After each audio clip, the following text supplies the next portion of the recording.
ప్రశాంతంగా నిద్రపోయేందుకు నీంద్ యాప్లోకి అడుగుపెట్టండి. ఈ క్షణమే నీంద్ యాప్ను డౌన్లోడ్ చేసుకోండి.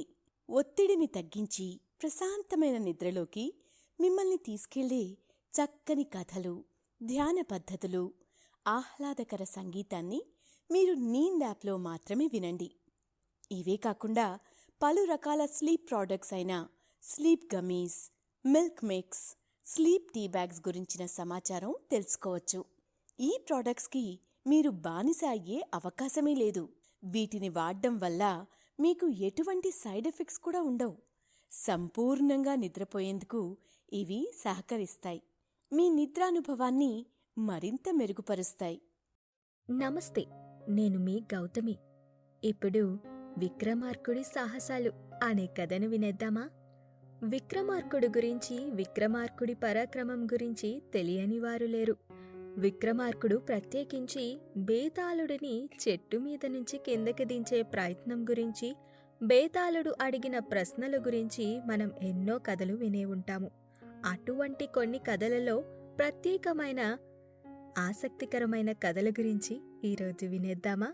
అయితే మనం కథ వినటం ప్రారంభించే ముందు సౌకర్యవంతమైన స్థితిలోకి వెళ్దాం. మీకు ఇష్టమైన రీతిలో పడుకుని అన్ని లైట్లను ఆఫ్ చేసి మీ కళ్ళు మూసుకోండి. నెమ్మదిగా గాలి పీలుస్తూ పూర్తిగా లోతైన శ్వాస తీసుకుని వదలండి. ఈ ప్రపంచాన్ని, ఇవాల్టి జ్ఞాపకాలను మెల్లగా పక్కకు నెట్టి నిద్రలోకి క్రమంగా జారుకునే సమయమిది. మరోసారి నెమ్మదిగా గాలి పీలుస్తూ లోతైన శ్వాస తీసుకుని మీ శరీరంలోని ఒత్తిడిని బయటకు వదిలివేయండి. ఇప్పుడు చెయ్యాల్సిందల్లా విశ్రాంతి తీసుకోవడం, సేద తీరటం, మునపటి స్థితికి రావటం. మీరు ఇప్పుడు మంచం మీద ఉన్నారు. రోజువారీ అలసట నుంచి మీ శరీరం విశ్రాంతి తీసుకున్నట్లుగా మీకు అనిపిస్తుంది. కాళ్ళ నుంచి మొదలుపెట్టి మీ అవయవాల్లోని ఒత్తిడిని ఒక్కొక్కటిగా బయటికి పంపించేయండి. మీకోసం అవన్నీ రోజంతా చాలా కష్టపడ్డాయి కాబట్టి వాటికి విశ్రాంతి తీసుకునే అర్హత ఉంది. ముందుగా మీ పాదాల్లో మొదలైన విశ్రాంతి అనుభూతి క్రమంగా మీ మోకాళ్ళ క్రింది భాగానికి చేరుతుంది. అక్కడి నుంచి మోకాళ్ళకి ప్రవేశిస్తుంది. ఇప్పుడు మీ కాలి ఎగువ భాగాన్ని విశ్రాంతి తీసుకోనివ్వండి. ఈ విశ్రాంతి అనుభూతి క్రమంగా మీ పొత్తి కడుపు నుంచి వెన్నుముక్క మీదగా ఎగువ వీపు వరకు వచ్చి తరువాత ఛాతీలోకి ప్రవేశిస్తున్నట్లుగా గుర్తించండి. అక్కడి నుంచి మీ భుజాల్లోకి, తరువాత చేతుల్లోకి, చివరిగా వేలు కొనల వరకు వెళ్తున్నట్లుగా అనుభూతి చెందండి.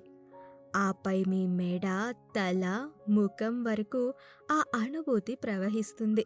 ఇప్పుడు మీ శరీరం మొత్తం ప్రశాంతంగా, రిలాక్స్డ్గా నిద్రకు సిద్ధంగా ఉంది.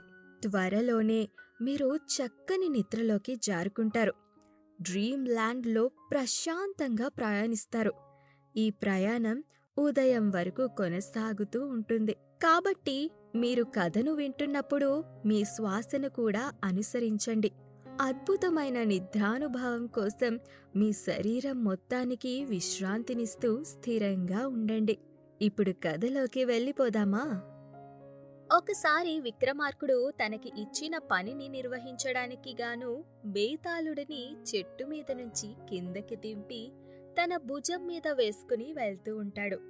అదే సమయంలో బేతాళుడు దెయ్యంలా గట్టిగా నవ్వుతూ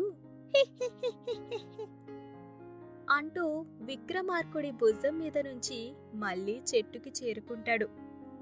ఏమిటి, అప్పుడే నీ పని పూర్తయిపోయింది అనుకుంటున్నావా? నన్ను చెట్టు మీద నుంచి దింపాలంటే నేను ఒక కథ చెబుతాను. అంతేకాదు, ఆ కథలో కొన్ని ప్రశ్నలు వేస్తాను. దానికి సరైన సమాధానాలు నువ్వు చెప్పినట్లయితేనే నేను విని నీ భుజం మీదకి వస్తాను అంటూ కథ మొదలుపెట్టాడు బేతాళుడు.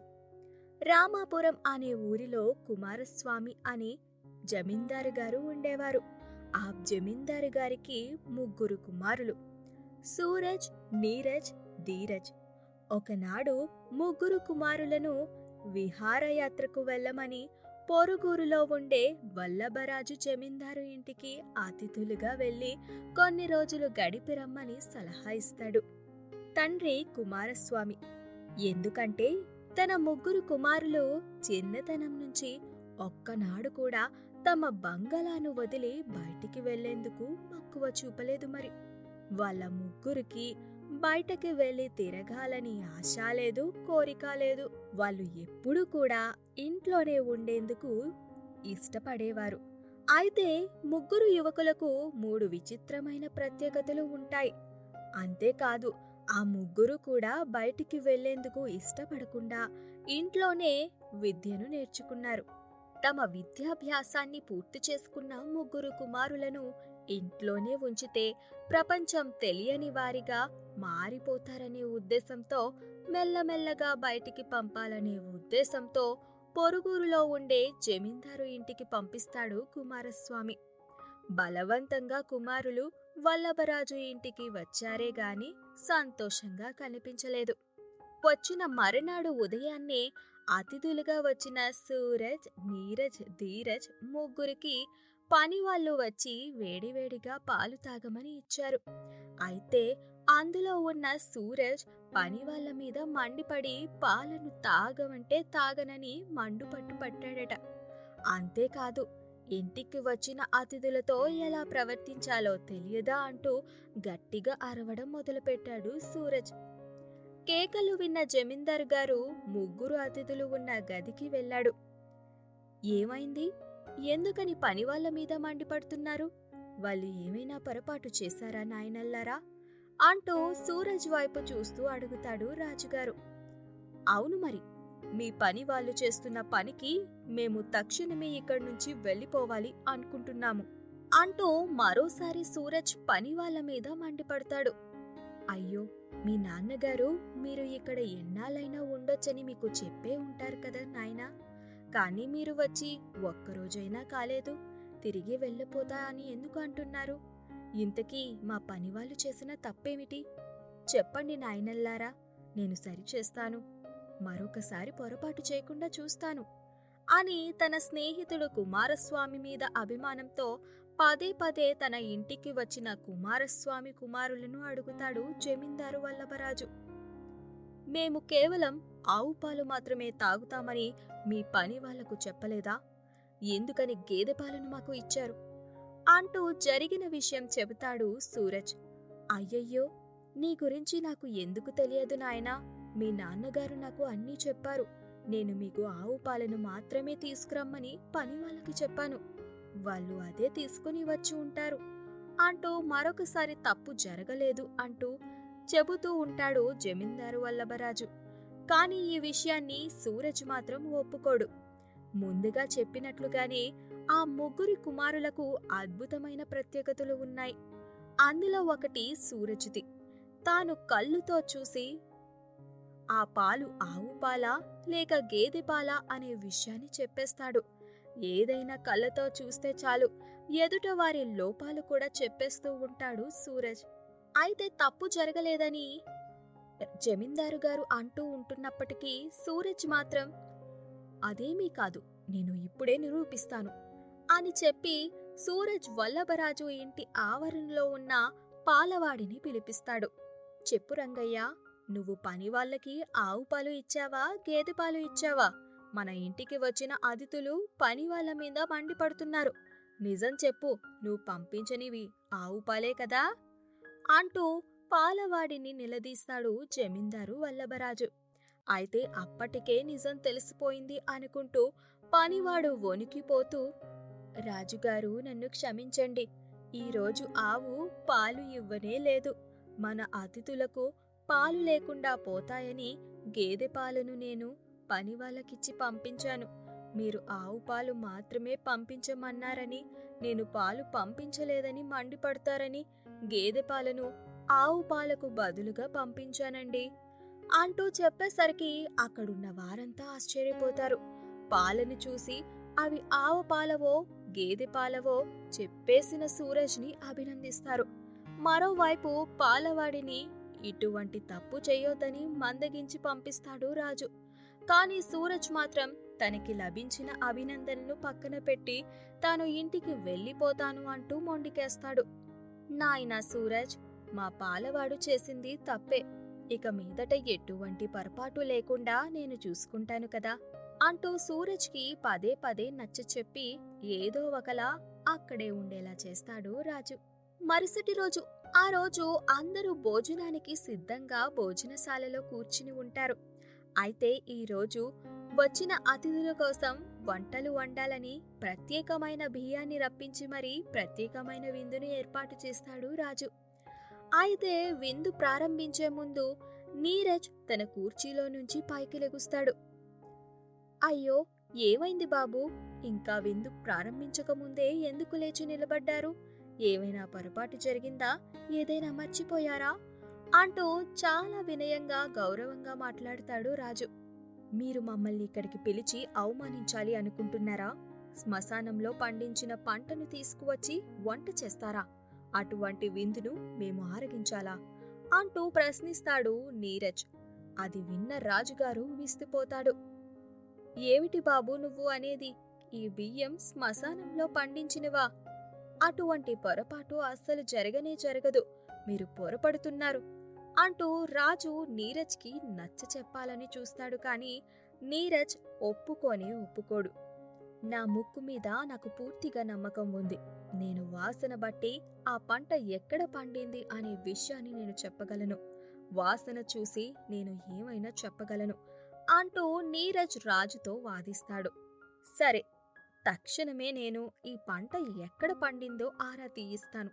మీరు విందులో నుంచి లేవకండి నాయనా, నేను వేరే వంటలను చేయించి తీసుకువస్తానుగా అంటూ నీరజ్ చెప్పిన విషయం గురించి ఆరా తీయిస్తాడు వల్లభరాజు. అయితే ఆశ్చర్యంగా నీరజ్ చెప్పిన విధంగానే ఆ బియ్యాన్ని శ్మశానం పక్కనే ఉన్న చిన్న పొలంలో పండిస్తారు. కానీ శ్మశానంలో కూడా పండిన కొద్దో గొప్ప పంటను వీటిలో కలిపేస్తారు. ఆ పంటనే తీసుకువస్తారు. ఆ పంట నుంచి వచ్చిన బియ్యంతోనే ఇప్పుడు వంట చేస్తారు. ఇదంతా కేవలం వాసన ద్వారా పసిగట్టిన నీరజ్ ప్రత్యేకతను తెలుసుకుని రాజు మరొకసారి ఆశ్చర్యపోతాడు. అంతేకాకుండా మరొకసారి ఇటువంటి పొరపాటు జరగకుండా చూసుకుంటానని కూడా వాగ్దానం చేస్తాడు. అలా విందు విషయం సుఖాంతం అవుతుంది. అంతా సరిగానే ఉంది కదా అనుకునేసరికి ధీరజ్ మధ్యరాత్రిలో కెవ్వున కేక పెడతాడు. రాజుతో సహా అందరూ ధీరజ్ అదే విధంగా తన అన్నలు ఉన్న గదికి చేరుకుంటారు. అందరిలో నిజానికి ధీరజ్ చాలా సున్నితమైనవాడు. తను నిద్రపోతున్నప్పుడు ఎటువంటి భంగపాటు కలగకూడదు. ముఖ్యంగా తాను పడుకునే పరుపులు శుద్ధిమెత్తగా ఉండాలి. ధీరజ్ గురించి ముందుగానే తెలుసుకున్న వల్లభరాజు ధీరజ్ గురించి 10 పరుపులు వేయిస్తాడు. అంత సున్నితం ధీరజ్. ధీరజ్ పరుపుల మీద పడుకున్నాడు. కానీ తనకి నిద్ర పట్టలేదు. అటూ ఇటూ తిరుగుతూ ఉంటాడు. కానీ తన వీపులో ఏదో గుచ్చుకున్నట్లు హఠాత్తుగా అనిపించేసరికి కెవ్వున కేక పెట్టాడు ధీరజ్. ఏమైంది నాయనా? ఎందుకలా కేకలు వేస్తున్నావు? ఏం జరిగింది? అంటూ కంగారు పడుతూ అడుగుతాడు వల్లభరాజు. వెంటనే ధీరజ్ వెనక్కి తిరిగి తన వీపు మీద ఉన్న అచ్చును చూపిస్తాడు. తన వీపు మీద ఒక కోడి ఈక ఆకారంలో ఎర్రటి మచ్చ కనిపిస్తుంది. వెంటనే వల్లభరాజు తన పని వాళ్లను పిలిపించి ధీరజ్ పడుకున్న పరుపులన్నీ పరిశీలించమంటాడు. అయితే ధీరజ్ పడుకున్న పరుపులన్నీ సరిగా ఉన్నప్పటికీ అడుగు ఉన్న 10వ పరుపులో ఒక కోడి ఈక ఉంటుంది. దానివల్లే ఇప్పుడు ధీరజ్ వీపు మీద మచ్చపడింది.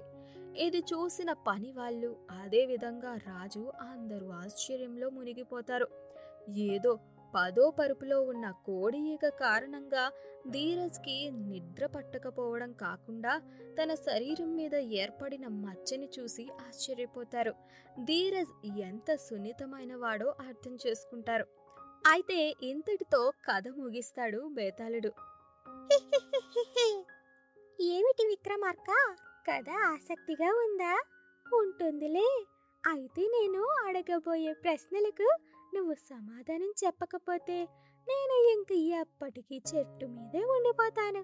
అయితే నీకు ఉన్న పరాక్రమానికి కేవలం ఒక్క ప్రశ్న మాత్రమే అడగాలనుకుంటున్నాను. మరి చెబుతావా?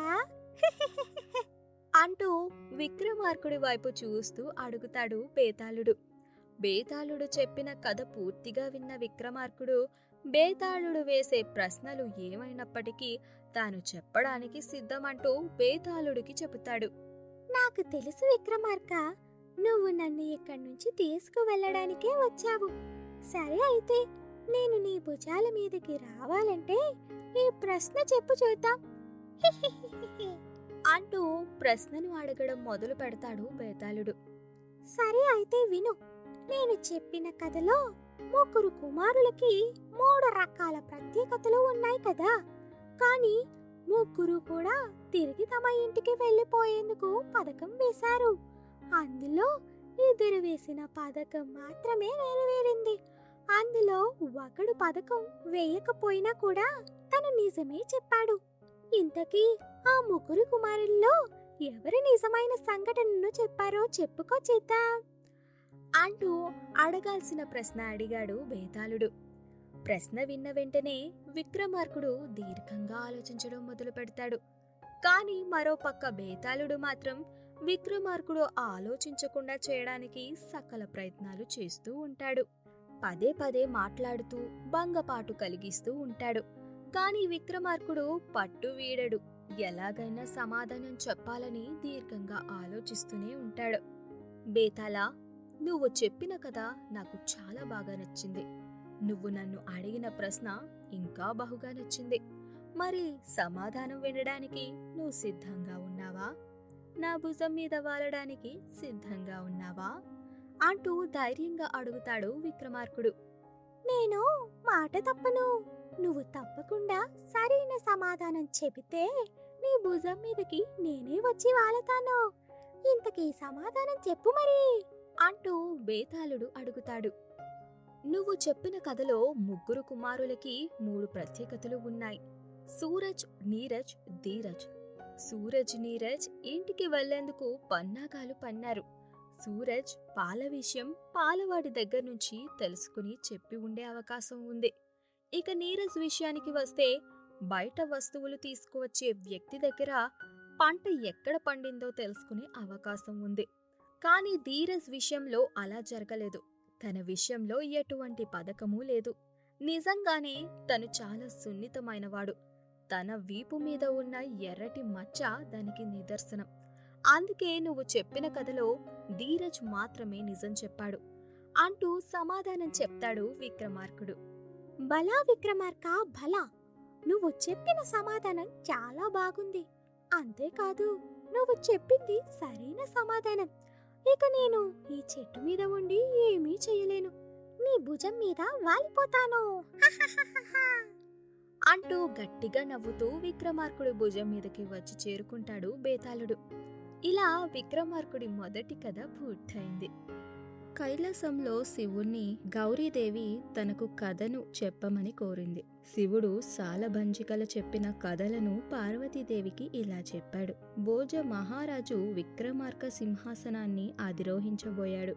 ఆ సమయంలో ఆ సింహాసనం మెట్లపై ఉన్న సాలభంజికలు భోజవ మహారాజుతో విక్రమార్కుని వంటి సాహసమును ఔదార్యము కలిగిన వారే ఆ సింహాసనాన్ని అధిరోహించడానికి అర్హులని చెప్పాయి. ఆ సాలభంజికలు మొత్తం 32 కథలు చెప్పాయి. విక్రమార్కుడు ఉజ్జయినిలో చక్కని రాజనీతితో రాజ్యాన్ని పాలిస్తూ ఉంటాడు. ఆ కాలంలో విశ్వామిత్రుడు సుదీర్ఘంగా తపస్సు చేస్తున్నాడని తెలిసిన ఇంద్రుడు సందేహించాడు. రంభ, ఊర్వశిలలో ఎవరినో ఒకరిని వెళ్లి నాట్యోపాయముతో విశ్వామిత్రుని తపస్సుకు విఘ్నము కలిగించేయమని చెప్పాడు. తాము ఇంద్రుని ముందు నాట్యము చేస్తామని, తమలో ఎవరి వల్ల పని అవుతుందో గ్రహించి ఆమెను పంపమని వారు ఇంద్రునికి చెప్తారు. రంభ, ఊర్వశీలు ఇద్దరూ నాట్యము చేశారు. వారిలో ఎక్కువ తక్కువలను ఇంద్రుడు నిర్ణయించలేకపోయాడు. పాపం తెలుసుకోగలవారు ఎవరని ఇంద్రుడు దేవర్షులను అడిగాడు. నారదుడు విక్రమార్కుని పిలిపించమని చెప్పాడు. మాతలి విక్రమార్కుని సభకు వెళ్ళి, అతన్ని ఇంద్రుడు పిలుస్తున్నాడని చెప్పి అతన్ని అమరావతికి తీసుకుని వచ్చాడు. ఇంద్రునకు విక్రమార్కుడు నమస్కరించాడు. ఇంద్రుడు విక్రమార్కుని గౌరవించి రంభ ఊర్వశిల నాట్యంలో ఎక్కువ తక్కువలను నిర్ణయించమన్నాడు. రంభ మొదట మెరుపు తీగలాగా నృత్యం చేసింది.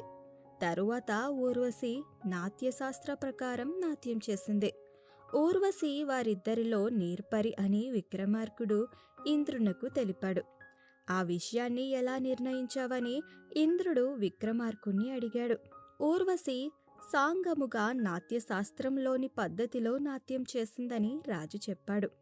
ఇంద్రుడు విక్రమార్కుణ్ణి మెచ్చుకుని ఒక దివ్య విభూషణాన్ని 32 సాలబంజికలతో ఒప్పారే నవరత్న ఖచ్చితమైన సింహాసనాన్ని బహుకరించాడు. విక్రమార్కుడు ఆ సింహాసనాన్ని ఎక్కి అనేక సంవత్సరాలు రాజ్యాన్ని పాలించాడు. విక్రమార్కుడు రాజ్యాన్ని పాలిస్తూ ఆ దేశాన్ని సర్వ సంపదలతో నింపేశాడు. అతడు పూర్వమందు చేసిన పుణ్యము వల్ల కలిగిన భోగాలను దూరం చేసేటటువంటి ఉపద్రవాలు ఒక్కసారిగా ఆయన దేశంలో పుట్టాయి. ఉల్కలు మొదలయ్యాయి.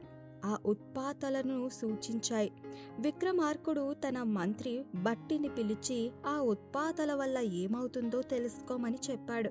జెండా కూలింది. పట్టపు టేనుగు నేల కూలింది. మేడపై కాకులు అరిచాయి. గుర్రములు కన్నీరు కార్చాయి. కాబట్టి విక్రమార్కునికి కీడు కలుగుతుందని బట్టి చెప్పాడు. ఏడాదికి ఒక రోజు మాత్రమే ఎక్కువ వయస్సు గల కన్యకు కుమారుడు పుట్టడు. కాబట్టి కలత చెందవద్దని బట్టికి విక్రమార్కుడు చెప్పాడు. అప్పుడు బ్రహ్మ చేద్దామనుకున్న పనికి సమయమైతే ఊహకు అందని పనులు కూడా జరుగుతాయని బట్టి చెప్పసాగాడు.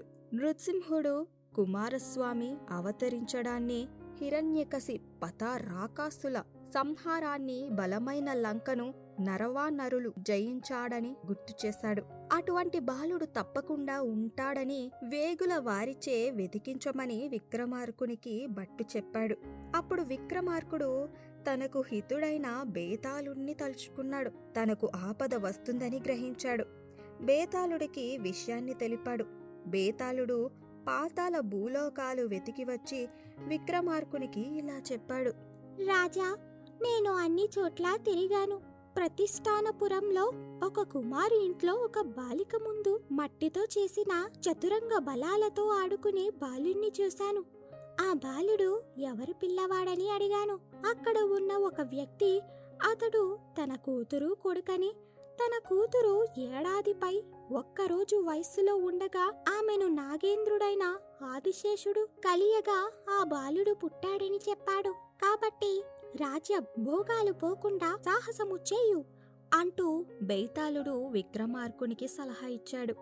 బేతాళుని మాటలు విని తనకు కీడు కలుగుతుందని గ్రహించిన విక్రమార్కుడు రాజ్యాన్ని మంత్రి బట్టికి అప్పగించి విక్రమార్కుడు తన ఆయుధాన్ని తీసుకుని తాను ఒక్కడు ప్రతిష్టానపురానికి వెళ్ళాడు.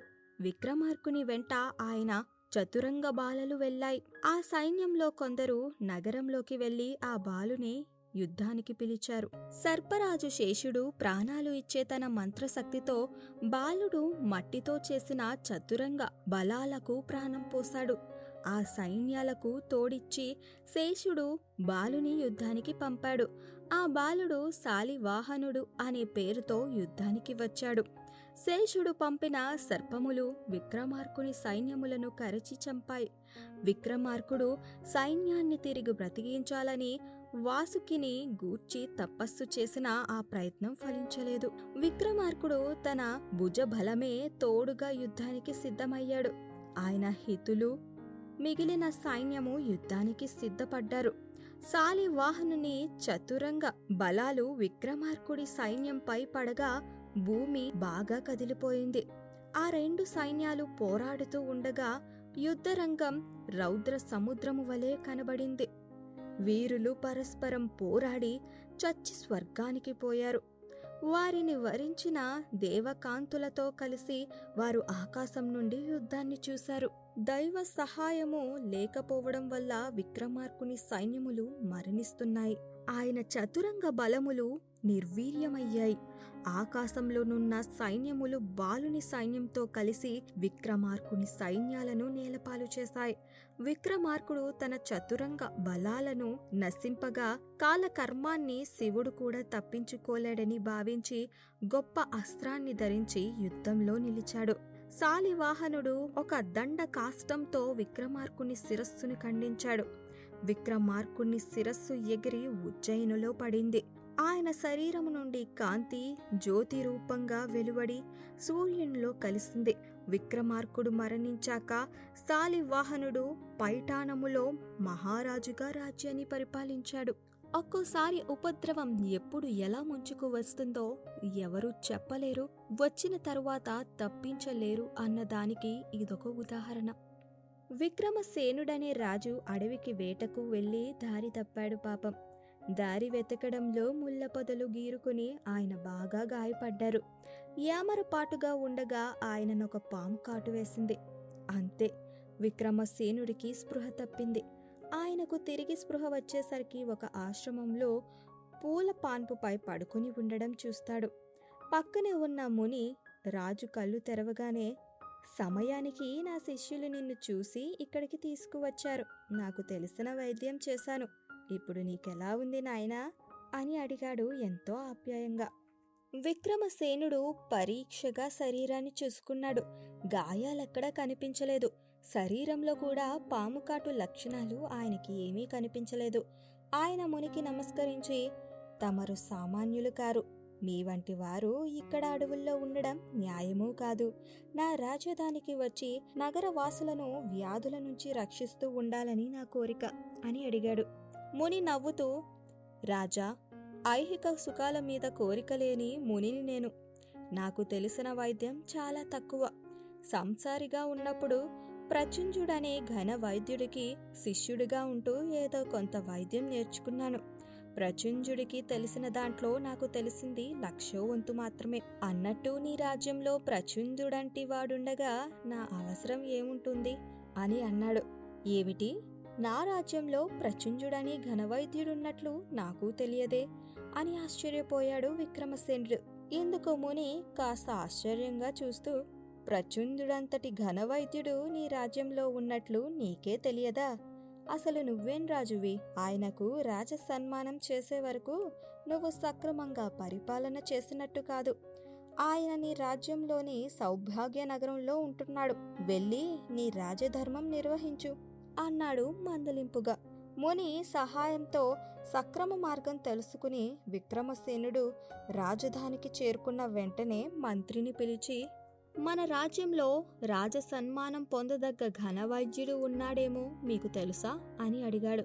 వైద్యుల గురించి నాకేం తెలుస్తుంది ప్రభు, రాజవైద్యుడు ప్రదీపుడిని అడుగుదాం అని మంత్రి ప్రదీపుడి కోసం నౌకరును పంపించాడు.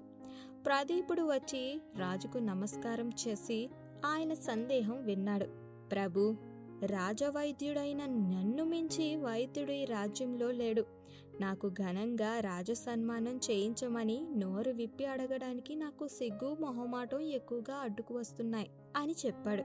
అయితే సౌభాగ్య నగరంలోని ప్రచుంజుడనే వైద్యుడి సంగతి నీకు తెలియనే తెలియదా అని అడిగాడు విక్రమసేనుడు. ప్రచుంజుడు అనే పేరు వినగానే ప్రదీపుడు ముఖం అదోలా అయిపోయింది. అతడు అయిష్టంగా ముఖం పెట్టి, ప్రచుంజుడు పేరు విన్నాను ప్రభు. అతని చేత వైద్యం చేయించుకోవాలంటే భాగ్యవంతులు బిచ్చగాలు కావాలట అని అన్నాడు. ఇది విని విక్రమసేనుడికి ఆశ్చర్యం వేసింది. ఈ విషయం మీకెవరు చెప్పారు అని ప్రశ్నించాడు. ఆ మధ్య సౌభాగ్య నగరంలోని కుమారగుప్తుడనే భాగ్యవంతుడక్కడికి వచ్చాడు. ఆయన నాకు స్నేహితుడు. ఆయన ద్వారా నాకు ఈ విషయం తెలిసింది. వైద్యుడికి ఆశ ఉండడంలో అంతగా తప్పులేదు. అత్యాశ ఉంటే మాత్రం అది తప్పకుండా అమానుషం అనిపించుకుంటుంది అని అన్నాడు ప్రదీపుడు. ప్రదీపుణ్ణి పంపించేశాక విక్రమసేనుడు మంత్రితో అసంతృప్తిగా, నేను ప్రచుంజుడి గురించి చాలా గొప్పగా విన్నానే. చెప్పినవాడు కూడా సామాన్యుడి కాదు, మహాముని. అయితే ప్రదీపుడు సాటి వైద్యుడి పట్ల అసూయ ఉన్నప్పటికీ కూడా మహారాజునైన నాతో కల్పించి అబద్ధం చెప్పాడంట సాహసం చేస్తాడనుకోను అని అన్నాడు. దానికి మంత్రి, మీ సందేహం తీరాలంటే కుమారగుప్తుడనే కలుసుకోవాలి ప్రభు. అయితే తమరు మహారాజులా వెళితే అతడు నిర్భయంగా నిజం చెప్పలేడు. మనం మారువేషాల్లో ఆ నగరానికి వెళ్ళి నిజం తెలుసుకుందాం. మహాముని అబద్ధమాడడు. మన రాజవైద్యుడు ప్రదీపుడే తెలివిగా అబద్ధం చెప్పాడని నాకు తోస్తుంది అని అంటాడు మంత్రి. రాజు మంత్రి మారువేషాలలో సౌభాగ్య నగరం వెళ్తారు. అక్కడ ప్రచుంజుడికి పెద్ద పేరున్నట్లు వారికి తోచలేదు. కుమారగుప్తుడిని కలుసుకుంటే ఆయన ప్రదీపుడికి చెప్పినదే చెప్పాడు. అప్పుడు మంత్రి, అయ్యో, ప్రచుంజుడు ఘనవైద్యుడని అడవుల్లోని మునులు కూడా చెప్పుకుంటున్నారే, క్షమించండి. తమరు ఆయనను గురించి చాలా దుష్ప్రచారం చేయడానికి ఆయన పట్ల తమకున్న వ్యక్తిగతమైన శత్రుత్వం ఏమైనా కారణమవుతుందా అని అడిగాడు అనుమానంగా. దానికి కుమారగుప్తుడు నవ్వి, నాకు ప్రచుంజుడంటే కిట్టని మాట నిజమే, కానీ ఆయనను గురించి నేనన్నది నా అభిప్రాయం కాదు. ప్రచుంజుడి ప్రాణమిత్రుడైన పరాంకుశుడనే కవిది. కావాలంటే మీరు వెళ్ళి ఆయనను అడగండి అని అన్నాడు. అయితే రాజు మంత్రి కలిసి పరాంకుశుణ్ణి కలుసుకుని కుమారగుప్తుడి మాటలు నిజమేనని గ్రహించాక, రాజు ప్రచుంజుడి ఘనవైద్యుడనే కావచ్చు, కానీ రాజు సన్మానానికి అర్హమైన మంచితనం ఆయనలో లోపించడం దురదృష్టం అంటూ బాధపడ్డాడు. పరాంకుశుడి మాటలకు ఆశ్చర్యపడి, నేను ఆయన వైద్యం గొప్పతనం గురించే కాక మంచితనం గురించి కూడా అందరికీ అర్థం కావాలని చమత్కారంగా చెప్పిన మాట మీకిలా అర్థమైందన్నమాట. ప్రచుంజుడికి ఆశ అనేదే లేదు. మానవ సేవయే మాధవ సేవ అని నమ్మి పేదవాళ్లకు విచ్చయాళ్లకు మాత్రమే వైద్యం చేస్తుంటాడు. అందువల్లనే ఆయనకు రావాల్సినంత ప్రసిద్ధి రాలేదు. ఏ భాగ్యవంతుడైనా ఆయన చేత వైద్యం చేయించుకోవాలంటే బిచ్చగాడి వేషం వేయక తప్పదని నా అభిప్రాయం అని అంటాడు. రాజు విక్రమసేనుడి సందేహం తీరిపోయింది. ఏ మాటనైనా వెంటనే నమ్మకూడదని, ముఖ్యంగా కవులు చమత్కార ప్రియులు కనుక వాళ్ళనే మాటల్లో మరొక అర్థం కూడా ఉన్నాదేమో అని తెలుసుకునేందుకు ప్రయత్నించాలని ఆయన గ్రహించాడు. ఆ తరువాత విక్రమసేనుడు ప్రచుంజుడికి ఘన సన్మానం జరిపించడమే కాక రాజ్యంలో వివిధ రంగాల్లో గొప్పవారైన వారిని గురించి చారుల ద్వారా సమాచారం సేకరించసాగాడు. గొప్పవారిని గురించి ప్రచారం సామాన్యులలో మార్పు తీసుకువస్తుందనడానికి సూచనగా ముందు రాజవైద్యుడైన ప్రదీపుడే తీరిక సమయాల్లో పేదలకు వైద్యం చేయసాగాడు. ఇలా కథ ముగిసింది. మరిన్ని ఆసక్తికరమైన మంచి నిద్రను పుట్టించే మంచి మంచి కథలతో మళ్ళీ కలుద్దామా? శుభరాత్రి.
ప్రశాంతంగా నిద్రపోయేందుకు నీంద్ యాప్లోకి అడుగుపెట్టండి. ఈ క్షణమే నీంద్ యాప్ను డౌన్లోడ్ చేసుకోండి. ఒత్తిడిని తగ్గించి ప్రశాంతమైన నిద్రలోకి మిమ్మల్ని తీసుకెళ్లే చక్కని కథలు, ధ్యాన పద్ధతులు, ఆహ్లాదకర సంగీతాన్ని మీరు నీంద్ యాప్లో మాత్రమే వినండి. ఇవే కాకుండా పలు రకాల స్లీప్ ప్రోడక్ట్స్ అయిన sleep gummies, milk mix, sleep tea bags గురించిన సమాచారం తెలుసుకోవచ్చు. ఈ ప్రోడక్ట్స్కి మీరు బానిస అయ్యే అవకాశమే లేదు. వీటిని వాడడం వల్ల మీకు ఎటువంటి సైడ్ ఎఫెక్ట్స్ కూడా ఉండవు. సంపూర్ణంగా నిద్రపోయేందుకు ఇవి సహకరిస్తాయి. మీ నిద్రానుభవాన్ని మరింత మెరుగుపరుస్తాయి.